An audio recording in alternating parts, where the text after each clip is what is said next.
Doha میں اس وقت رات کے ٹھیک 7:30 بجے ہیں۔ سامعین السلام علیکم ورحمۃ اللہ وبرکاتہ۔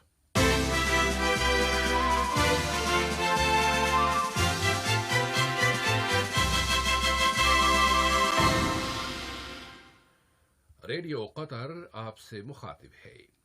سیف الرحمان سے آج کا دوسرا نشریہ سماعت فرمائیے۔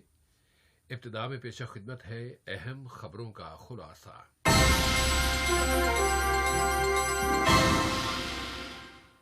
وزیر صحت نے کہا ہے کہ کورونا وائرس کے بارے میں قطری حکمت عملی کی بنیاد یہ ہے کہ لوگوں کا پیچھا کرتے ہوئے متاثرین کا پتہ چلایا جائے تاکہ اس وبا کے پھیلاؤ کو کم سے کم کیا جا سکے۔ ملک میں کورونا سے صحت یاب ہونے والے بیماروں کی تعداد بڑھ رہی ہے اور اس کے بالمقابل روزانہ کے متاثرین کی تعداد کم سے کم ہوتی جا رہی ہے۔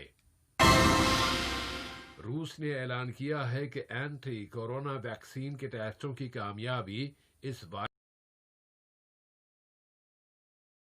پھیل سکتی ہے، جبکہ لڑائی کی وجہ سے ہیلتھ اور ہیومینٹی کی صورتحال سنگین ہوتی جا رہی ہے۔ سامعین، یہ تھا اہم خبروں کا خلاصہ، اور اب پیش خدمت ہے اہم آج کا دوسرا مفصل نشریہ۔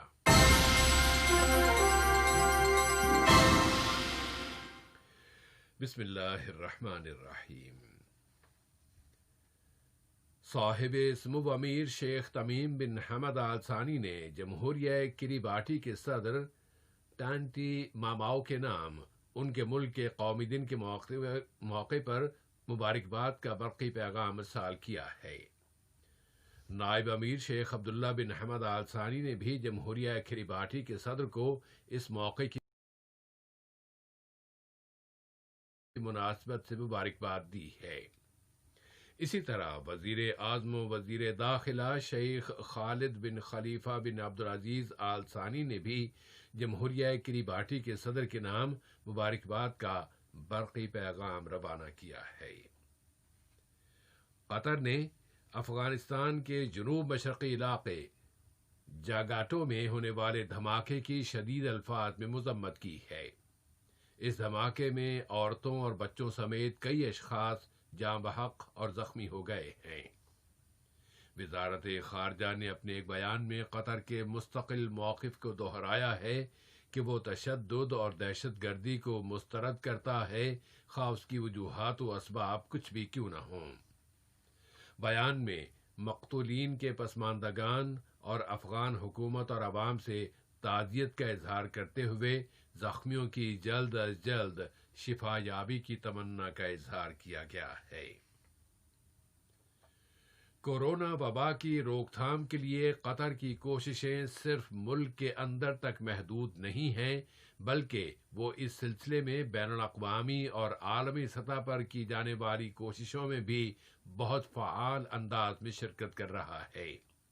اس ضمن میں قطر نے فرانکو فون کی مستقل کونسل کے 110ویں اجلاسوں میں شرکت کی ہے اور جمہوریہ فرانس کے لیے قطر کے سفیر اور فرانکو فون بین الاقوامی تنظیم میں قطر کے نمائندے شیخ علی بن جاسم آل ثانی نے ان اجلاسوں میں قطر کی نمائندگی کی ہے۔ اجلاس میں کورونا کی عالمی وبا کا مقابلہ کرنے کے لیے اس تنظیم کے آپشنز کا جائزہ لیا گیا ہے۔ اسی ضمن میں قطر نے وبائی بیماریوں کا مقابلہ کرنے کے لیے مصدقہ اور قابل اعتماد معلومات کی فراہمی اور پھر مسلسل رابطوں کی اہمیت پر زور دیا ہے۔ اقوام متحدہ کے جنیوا آفس میں قطر کے مستقل وفد کے سیکنڈ سیکریٹری محمد عبداللہ البو عینین نے وہاں قطر کی جانب سے تقریر کی ہے۔ اسی طرح قطر ترقیاتی فنڈ کے ڈائریکٹر جنرل خلیفہ جاسم الکواری نے اعلان کیا ہے کہ قطر کم ترقی یافتہ ملکوں سے متعلق اقوام متحدہ کی اگلی 5ویں کانفرنس کی میزبانی کرے گا۔ اس کانفرنس کا مقصد عالمی وباؤں کے چیلنجز کا مقابلہ کرنا ہے اور ان میں سر فہرست کورونا وبا ہے۔ اس کانفرنس کا انعقاد اقوام متحدہ کی اقتصادی اور سماجی کونسل کے اجلاسوں کے دوران کیا جائے گا۔ قطر کورونا وائرس پر قابو پانے کی اپنی حکمت عملی اور اسٹریٹجی میں کامیابی کے ایک نئے دور کی طرف منتقل ہو رہا ہے۔ وزیر صحت عامہ ڈاکٹر حنان محمد الکواری نے کہا ہے کہ کورونا وبا کے بارے میں ملک کی حکمت عملی کی بنیاد یہ ہے کہ معاشرے اور سماج کے افراد کے ٹیسٹ کیے جائیں اور پھر متاثرین کا پتہ چلاتے ہوئے انہیں کوارنٹائن میں رکھا جائے تاکہ اس وبا کے پھیلاؤ کو کم سے کم کیا جا سکے۔ وہ کووڈ-19 سے متعلق ہیلتھ کمان کے ایک اجلاس سے خطاب کر رہی تھیں۔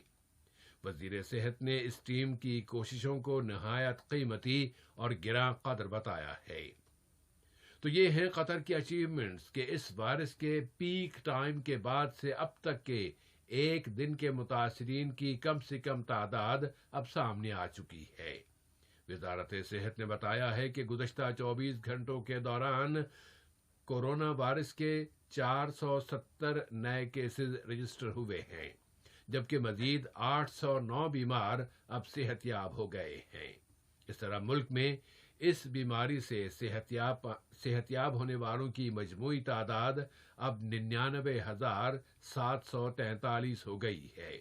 مزید ایک مریض فوت ہو گیا ہے۔ تو شفا پانے والوں کی تعداد میں مسلسل اضافہ اور روزانہ کے متاثرین کی تعداد میں مسلسل کمی ان کوششوں کا پھل ہے جن میں نرسنگ سمیت صحت کے تمام شعبے بھرپور طریقے سے مریضوں کے علاج معالجے کی تمام سہولتوں کی فراہمی کے لیے کوشاں ہے۔ ان سہولتوں میں مریضوں تک دوائیں پہنچانے کا شعبہ اپنی کارکردگی منوانے میں کامیاب ہو گیا ہے۔ حامد میڈیکل کارپوریشن میں ہارٹ ہاسپٹل میں فارمیسی کی ڈائریکٹر ڈاکٹر سمیہ الیافعی نے قطر ریڈیو کو اپنے خصوصی انٹرویو میں مریضوں کے علاج معالجے اور ان کے گھروں تک ان کی دوائیں پہنچانے کے کامیاب طریقہ کار کی معلومات پیش کی ہیں۔ اب اس وقت اگر دنیا میں کورونا وائرس کی صورتحال جاننا چاہیں گے تو اب دنیا میں اس وائرس کے متاثر ہونے والوں کی تعداد 13 ملین کے قریب ہو گئی ہے اور اب تک 5,70,000 بیمار اس بیماری سے وفات پا گئے ہیں، جبکہ صحت یاب ہونے والوں کی تعداد 7.5 ملین سے زیادہ ہے۔ اس اثنا میں صحت کی عالمی تنظیم WHO کی ایک ٹیم اب چینی دارالحکومت پیکنگ پہنچ گئی ہے جو اس وائرس کے وجود میں آنے کے بارے میں تحقیقات کرے گی۔ اس ٹیم میں جانوروں کی صحت اور وبائی بیماریوں کے ماہرین شامل ہیں۔ ادھر روس نے اعلان کیا ہے کہ اینٹی کورونا ویکسین کے ٹیسٹوں کی کامیابی اس وائرس کے پھیلاؤ کو بریک لگانے کا ذریعہ بن سکتی ہے۔ لیبیا کے تازہ ترین حالات میں وہاں کی اسٹیٹ سپریم کونسل نے خالد المشری کو اگلے سیشن کے لیے بھی اپنا سربراہ منتخب کر لیا ہے۔ دوسری جانب حفتر کی فوجوں نے اعلان کر دیا ہے کہ لیبیا کے تمام آئل فیلڈز اور تیل برآمد کرنے والی تمام بندرگاہیں بند کر دی گئی ہیں۔ حفتر کی فوجوں نے اب تیل کی برآمدات دوبارہ شروع کرنے کے لیے متعدد شرطیں پیش کر دی ہیں۔ شام سے متعلق خبر یہ ہے کہ بین الاقوامی سلامتی کونسل نے ترکی کے ساتھ جڑی ہوئی ایک گزرگاہ کے راستے امداد کی سپلائی کے طریقہ کار کی مدت میں توسیع کی قرارداد منظور کر لی ہے۔ شام کے شمال مغربی علاقے میں لوگوں کی انسانی مدد کرنے کی کوششوں کو آگے بڑھانے کے لیے اس قرارداد کی منظوری ایک اہم موڑ کی حیثیت رکھتی ہے۔ عراق میں وہاں کی سیکیورٹی فورسز نے ملک کے مغربی علاقے الانبار کے صحرا میں داعش کے عناصر کا پیچھا کرنے کے لیے ایک آپریشن شروع کر دیا ہے اور اب تک وہ عراق کے شمالی علاقے الموصل میں داعش تنظیم کے ایک لیڈر کو حراست میں لے لینے میں کامیاب ہو گئی ہیں۔ ادھر صومالیہ میں وہاں کی فوج نے ملک کے وسطی جنوبی علاقے شبیلی میں تحریک نوجوانان کے عناصر کے خلاف ایک سیکیورٹی آپریشن کیا ہے۔ یمن میں لڑائی اور قتال جاری ہے اور وہاں صحت اور انسانی صورتحال سنگین تر ہوتی جا رہی ہے۔ اقوام متحدہ نے تو متنبہ کر دیا ہے کہ یمن میں بھوک مری پھیل سکتی ہے۔ اب اس وقت تک وہاں 20 ملین باشندے فوڈ سیکیورٹی سے محروم ہو چکے ہیں۔ دسمبر 2019 سے جولائی 2020 تک کے 6 مہینوں میں انسانی امداد پانے والوں کی تعداد 15 ملین سے کم ہو کر 10 فوری انسانی امداد کی فراہمی اور انسانی مداخلت اب بہت ضروری ہو گئی ہے۔ اور آج کے اس نشریے کی آخری خبر یہ ہے کہ روسی پریزیڈنسی کے ترجمان دمیٹری پیسکوف نے کہا ہے کہ ان کے ملک اور امریکہ کے درمیان تعلقات اب تک کم ترین سطح پر ہیں اور یہ بہت بری صورتحال ہے، خاص طور پر ہتھیاروں کی روک تھام اور اسٹریٹجک استحکام کے لیے تعلقات کی یہ سطح بدترین ہے۔ آج کا نشریہ ختم ہونے سے قبل اہم خبروں کا خلاصہ ایک مرتبہ پھر سماعت فرما لیجیے۔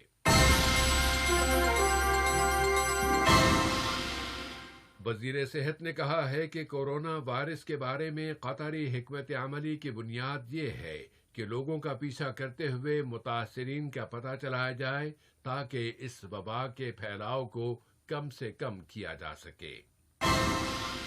ملک میں کورونا سے صحت یاب ہونے والوں کی تعداد بڑھ رہی ہے اور اس کے بالمقابل روزانہ کے متاثرین کی تعداد کم سے کم ہوتی جا رہی ہے۔ روس نے اعلان کیا ہے کہ اینٹی کورونا ویکسین کے ٹیسٹوں کی کامیابی اس وائرس کے پھیلاؤ کو روکنے کا ذریعہ بن سکتی ہے۔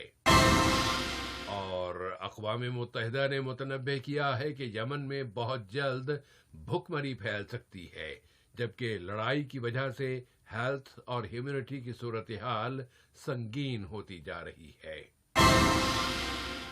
ریڈیو قطر سے آج کا دوسرا نشریہ اپنے اختتام کو پہنچا۔ اگلا نشریہ کل صبح 9 بجے پیش کیا جائے گا بإذن اللہ تعالی۔